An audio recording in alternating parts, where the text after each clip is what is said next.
জিমের ট্রেনার কে আছে এখানে? হ্যাঁ বলুন। আচ্ছা আপনি। আচ্ছা, পুজো শুরু হতে আর 15 দিন বাকি, তো আপনি নিজেকে প্রমাণ করার জন্য আর হাতে 15 দিন পাচ্ছেন। এবার প্রশ্ন হচ্ছে, নিজেকে আপনি প্রমাণ করবেন কি করে আমার বডি বানিয়ে? দেখুন, আমি এমন কিছু বলছি না যেটা অসম্ভব, এমন বডি বলে দিলাম না।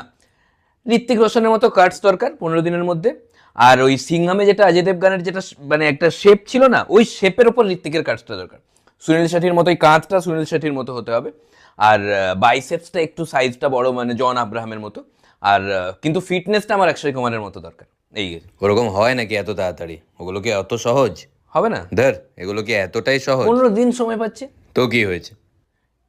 একটু দেখুন না, মানে যদি নিয়ে দিয়ে কিছু হয়। নিয়ে দিয়ে মানে? মানে মানে আমি আমি আমি একটু বেশি টাকা দেবো, মানে সর্বস্ব লুটিয়ে দেবো, সারাদিন এক্সারসাইজ করবো, হবে না? আপনারও থাকলো আমারও থাকলো অক্ষয় কুমারের মতো। আরে এরকম করে কি হয়? তাও হবে এরকম না। অতটাই সহজ এগুলো? কিসে জিম খুলেছেন দেখ।